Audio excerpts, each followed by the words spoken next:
जय हिंद, जय शिक्षक साथियों। मेरे इस चैनल में आप सभी का बहुत बहुत स्वागत है।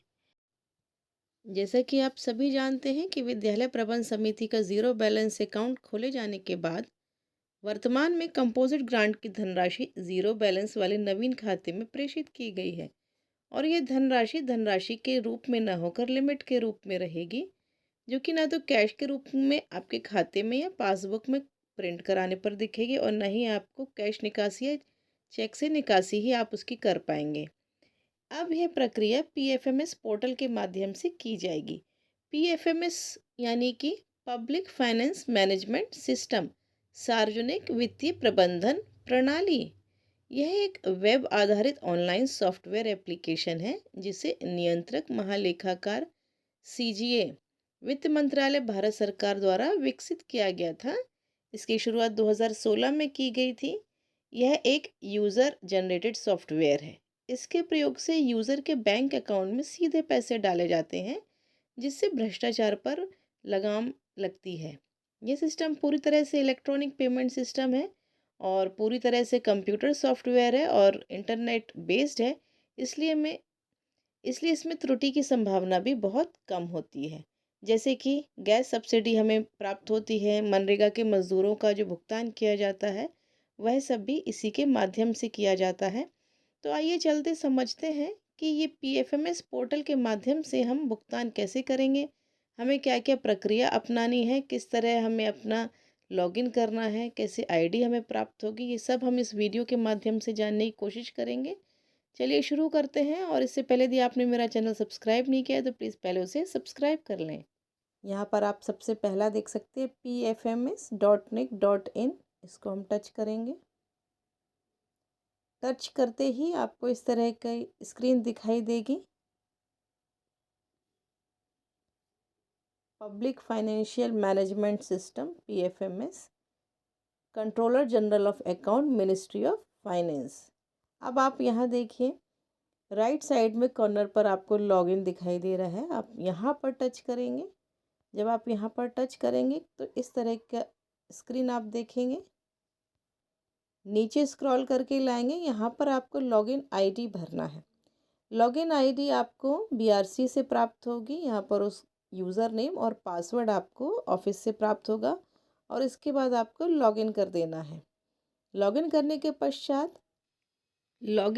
पश्चात इस तरह की स्क्रीन आपको दिखाई देगी और आप यहाँ पर देखिएगा कि इसमें आपको राइट हैंड कॉर्नर पर दिख रहा है चेंज पासवर्ड। तो लॉगिन करने के बाद सबसे पहले आप पासवर्ड चेंज कीजिए, क्योंकि आपको जो पासवर्ड पहले प्राप्त हुआ है वो ऑफिस के द्वारा प्राप्त हुआ है, तो वो आपको चेंज करना ज़रूरी है। तो आप यहाँ पासवर्ड चेंज का जो ऑप्शन दिख रहा है वहाँ जाकर पासवर्ड चेंज करिए।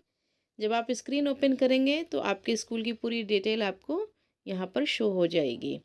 इसके बाद लेफ्ट हैंड कॉर्नर पर कई ऑप्शन दिए हैं जिनके जो जो काम है वो मैं आपको आगे बता रही हूँ। जब आप पासवर्ड एडिट करना चाहेंगे, अपडेट करना चाहेंगे, जब आप उस पर क्लिक करेंगे तो इस तरह की स्क्रीन ओपन होगी। जो करंट पासवर्ड दिया है उसे फिल करिए, उसके बाद जो आप पासवर्ड बनाना चाहते हैं वो फिल करिए। पासवर्ड हमेशा याद रखिए, इसमें लोअर केस, अपर केस यानी कि स्मॉल अल्फ़ाबेट, कैपिटल अल्फ़ाबेट, साथ ही कुछ न्यूमरल्स, इस तरह आप इसमें ज़रूर डालिएगा। पासवर्ड थोड़ा कॉम्प्लिकेटेड होना चाहिए। आप एक जगह सेव भी कर सकते हैं। अभी गूगल में भी ऑप्शन आता है पासवर्ड सेव इन गूगल, तो आप वहाँ भी उसको सेव कर सकते हैं। पासवर्ड चेंज करने के बाद अब आप जाइए, लेफ़्ट साइड में जो ऑप्शन दिए हैं माय डिटेल्स पर, आपको अपनी प्रोफाइल चेक करना ज़रूरी है।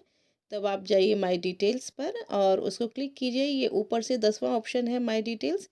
इसको क्लिक करने पर आपको दो ऑप्शन दिखाई देंगे, माय प्रोफाइल और एजेंसी प्रोफाइल। तो यहाँ आपको माय प्रोफाइल पर क्लिक करना है। इसके बाद आपको इस तरह की स्क्रीन दिखाई देगी। ऊपर के 4 जो ऑप्शंस हैं वो पहले से ही फिल्ड आएंगे। आपको यदि कुछ चेंज करना है तो आप अपना मोबाइल नंबर या ईमेल आईडी चेंज कर सकते हैं। आपको एडिट में जाकर, ये जो एडिट ऑप्शन दिख रहा है लेफ़्ट साइड में, आपको उस पर जाकर जो भी चेंज करना है, मान लीजिए आपको अपना ईमेल आईडी चेंज करना है, मोबाइल नंबर चेंज करना है, वो आप चेंज कर सकते हैं। जब आप एडिट ऑप्शन क्लिक करेंगे तो इस तरह की स्क्रीन ओपन होगी। आप जो भी चेंज करना चाहते हैं करके इसको अपडेट पर टच कर देंगे। अपडेट पर टच करते ही ये जो आपने फिल किया है वो अपडेट हो जाएगा। अब यदि आप अपना एसएमसी अकाउंट के बारे में जानना चाहते हैं कि वो किस स्टेटस में है, तो आपको जो लेफ़्ट हैंड कॉर्नर पर ऑप्शन दिए हैं वहाँ पर एक ऑप्शन दिया गया है माय स्कीम्स। माय स्कीम्स पर टच करेंगे। उसके बाद सबसे पहले हम जाएंगे मैनेज पर। जब आपको इस तरह की स्क्रीन दिखाई देगी जिसमें आप देखिए scheme, bank detail, agency name in bank, status, account number, bank, branch, receiving, account और कंपोनेंट। अब आप यहाँ एक बात पे ध्यान दीजिएगा, आपके जो पहले एसएमसी अकाउंट था और जो अब नया एसएमसी अकाउंट बना है, दोनों की डिटेल आपको दिखाई देगी। बैंक नेम में देखिए दोनों प्रकार के अकाउंट यानी पहले और अब जो अकाउंट है दोनों में टिक दिख रहा है आपको। लेकिन ब्रांच में आप देखें जो पहले अकाउंट था उसके आगे क्रॉस लग चुका है और जो अब एक्टिवेट हो गया है अकाउंट उसके आगे टिक लगा हुआ है। तो आपको यहाँ ध्यान देना पड़ेगा कि आपका कौन सा अकाउंट एक्टिव है। एक्चुअली एक्टिव तो अब सभी हो गए हैं। यदि आपको अपनी लिमिट चेक करनी है कि अकाउंट में कितनी लिमिट है, तो आपको मास्टर्स पे जाना होगा, जो लेफ़्ट साइड में दिया गया ऑप्शन। वहाँ से ऑप्शन आप देखेंगे drawing limits of agency. Drawing limit of agency को जब हम टच करेंगे तो दो ऑप्शन है, ड्राइंग लिमिट ऑफ एजेंसी और अकाउंट नंबर। तो हम पहला ऑप्शन उसको टच करेंगे और आगे प्रोसेस होने के लिए वेट करेंगे। इस तरह की विंडो ओपन होगी। आपको यहाँ पर सिलेक्ट करने के लिए 3 ऑप्शन आएंगे। तो हमें सिलेक्ट करना है यूपी 113 समग्र शिक्षा एलिमेंट्री एजुकेशन 3667 यूपी। इसको हम टच करेंगे। इसके बाद यहाँ साइड में है हायरार्की लेवल। जब हम इसको टच करेंगे तब हमें इस तरह के ऑप्शन दिखाई देंगे, central level, state level, district level, block level. हमको सिलेक्ट करना है स्कूल और विलेज लेवल। इसको जब हम टच करेंगे तो ये इस तरीके के ऑप्शन दिखाई देंगे। आपको यहाँ कुछ नहीं करना है, केवल आपको यहाँ पर अपने स्टेट का नाम उत्तर प्रदेश, अपना स्टेट सिलेक्ट करना है, वो है उत्तर प्रदेश। सिलेक्ट करते ही इस तरह की स्क्रीन आपको दिखाई देगी जिसमें agency code, state nodal parent agency, जिसमें कि आप देखिए आपके स्कूल का और बीआरसी का नाम रहेगा। टोटल लिमिट कितनी लिमिट है, जैसे कि इस स्कूल में 1 लाख है। एक्सपेंडिचर लिमिट 1 लाख तक की जाती है, 1 लाख तक एक्सपेंडिचर किया जा सकता है। लिमिट फॉर चाइल्ड एजेंसी अभी 0 है, नो रिकॉर्ड फाउंड है। बैलेंस एक्सपेंडिचर लिमिट अभी पूरी 1 लाख है, कुछ खर्च नहीं हुआ है। बैलेंस चाइल्ड्स लिमिट अभी वो 0 है। और इस तरह आपको पता चल जाएगा कि आपके अकाउंट में कितने पैसे हैं, कितनी लिमिट जारी की गई है। अब आपने जान लिया कि आप कितनी लिमिट है आपके अकाउंट की। अब आप यहाँ से पेमेंट कर सकते हैं। इसके लिए आपको और प्रोसेसिंग करनी है, चलिए वो आगे देखते हैं इसी वीडियो में। ई पेमेंट करने के लिए आपको पोर्टल पर 3 रजिस्ट्रेशन करने होंगे। सबसे पहले रजिस्ट्रेशन होगा डेटा अप्रूवर का, दूसरा होगा डेटा ऑपरेटर का और तीसरा होगा वेंडर का। यहाँ डेटा अप्रूवर और डेटा ऑपरेटर का मतलब समझ लीजिए।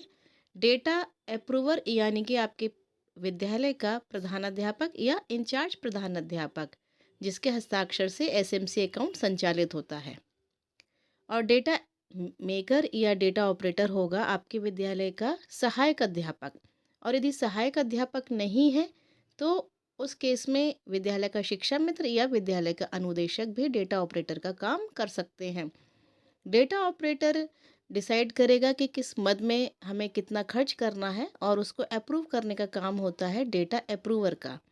तो यहाँ आप दोनों के रोल समझ लीजिए कि डेटा ऑपरेटर जो कि सहायक अध्यापक होगा और डेटा अप्रूवर जो कि प्रधान अध्यापक होगा। और वेंडर वो है जिससे हमें सामान लेना है या जिसे हमें भुगतान करना है। तो इन 3 लोगों का हमें यहाँ पर रजिस्ट्रेशन करना है। कैसे करना है चलिए आइए वो देखते हैं। यहाँ आप ये ध्यान रखिएगा कि एसएमसी अध्यक्ष का कहीं भी कोई रजिस्ट्रेशन नहीं करना है। एसएमसी अध्यक्ष केवल पीपीए सिग्नेटरी होता है। रजिस्ट्रेशन करने के लिए सबसे पहले आपको लेफ़्ट साइड में जो ऑप्शन दिए हैं उसमें जाना होगा मास्टर्स में। मास्टर्स के बाद जाएंगे आप यूज़र्स में और यूज़र्स के बाद आप जाएंगे ऐड न्यू में। फिर आपको इस प्रकार की स्क्रीन दिखाई देगी। Type of user, first name, last name, email, phone number, mobile number, login ID. तो यहाँ पर आपको सिलेक्ट करना है। आपको 3 ऑप्शन दिखाई देंगे, agency data administrator, agency data approver और एजेंसी डेटा ऑपरेटर।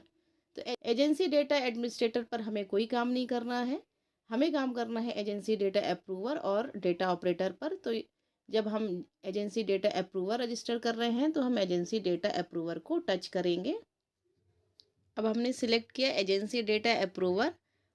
उसको सिलेक्ट करने के बाद डेटा अप्रूवर का first name, last name, email address, phone number, mobile number और लॉगिन आईडी जो कि हमें ऑफिस से प्राप्त होगी। डेटा अप्रूवर की लॉगिन आईडी जब आप फिल कर देंगे तो उसका पासवर्ड भी यहाँ से जाता है। जब ये सारी फील्ड फिल हो जाएंगी तब आप यहाँ नीचे सबमिट का ऑप्शन दिख रहा है, आप सबमिट पर टच करेंगे। सबमिट करने के पश्चात आपको इस तरह का मैसेज दिखाई देगा, record saved successfully, your password has been sent on your email address. यानी कि जो आपका पासवर्ड था वो आपकी ईमेल एड्रेस पर भेज दिया गया है। यही प्रोसेस आपको डेटा ऑपरेटर के लिए भी करना है। मास्टर्स में जाना है और फिर यूज़र्स में और फिर ऐड न्यू में। एक स्क्रीन ओपन हो जाएगी। आपको डेटा अप्रूवर सिलेक्ट ना करके डेटा ऑपरेटर सिलेक्ट करना है और जिस तरह आपने डेटा अप्रूवर की फील्ड सारी भरी हैं उसी तरह आपको डेटा ऑपरेटर की भी फील्ड सारी फिल करनी है और आपको सबमिट कर देना है। इसके बाद अब हम वेंडर का रजिस्ट्रेशन करेंगे। वेंडर रजिस्ट्रेशन करने के लिए भी हमें जाना होगा मास्टर्स में और यहाँ पर आपको चूज़ करना होगा वेंडर्स। वेंडर्स में आप सबसे पहले ये देखिए कहीं आपने पहले ही तो नहीं इसको रजिस्टर कर रखा है, इसके लिए आप जाएंगे मैनेज पर। आपको इस तरह की स्क्रीन दिखाई देगी। यहाँ पर सर्च क्राइटेरिया में वेंडर्स रजिस्टर्ड बाय मी ये डिफ़ॉल्ट आता है। अब हम इसको चेंज करेंगे। हमें ये चेक करना है कि ये रजिस्टर्ड है कि नहीं। जब आप वेंडर्स रजिस्टर्ड बाय मी पर क्लिक करेंगे तो आपको इस तरह के ऑप्शन भी दिखाई देंगे। अब आपको क्लिक करना है vendors not mapped with me. अब आप उसका अकाउंट नंबर डालेंगे और उसके बाद सर्च ऑप्शन को टच करेंगे। आप देखेंगे स्क्रीन पर लिखा आ रहा है नो रिकॉर्ड फाउंड, यानी कि इसका कोई रिकॉर्ड नहीं है, यानी कि वो रजिस्टर्ड नहीं है। अब हम उसका न्यू रजिस्ट्रेशन करेंगे। अब न्यू वेंडर ऐड करने के लिए हम फिर मास्टर्स पे जाएंगे और उसके बाद वेंडर में और हम करेंगे ऐड न्यू। अब आप देखिए क्रिएट वेंडर की स्क्रीन ओपन हो चुकी है। ये पर्सनल पर है, पर्सनल पर ही रहेगा टाइप। अब आप यहाँ पर सबसे पहले सेव करके देखिए, जो भी फील्ड भरना आवश्यक होगी उन पर रेड से रिक्वायर्ड लिखा आ जाइए। चलिए सेव करके देखते हैं। यहाँ आप देखिए जो रिक्वायर्ड फील्ड है वो आप लाल रंग से देख सकते हैं। सबसे पहले नाम रिक्वायर्ड है, उसके बाद एड्रेस। जो भी आपको रेड फील्ड नज़र आ रही हैं आपको वो भरना आवश्यक है। इस बैंक डिटेल भरना भी आवश्यक है, उसे भी ज़रूर भरिएगा। सारी फील्ड भरने के बाद आप सेव ऑप्शन क्लिक करिए, ये आ रहा है सेव। जब आप सेव करेंगे तो आपको इस तरह की स्क्रीन दिखाई देगी। यहाँ पर आप देखिए ऊपर मैसेज आ गया है, वेंडर और beneficiary added successfully, please note the unique code for registered vendor for future use. को कोड प्राप्त हो चुका है, तो आप कहीं इसको लिख कर भी रख सकते हैं। तो इस तरह आप डेटा अप्रूवर, डेटा ऑपरेटर और वेंडर को रजिस्टर्ड करेंगे और उस ई पेमेंट कैसे करना है वो नेक्स्ट वीडियो में देखेंगे। मिलेंगे फिर, तब तक के लिए गुड बाय।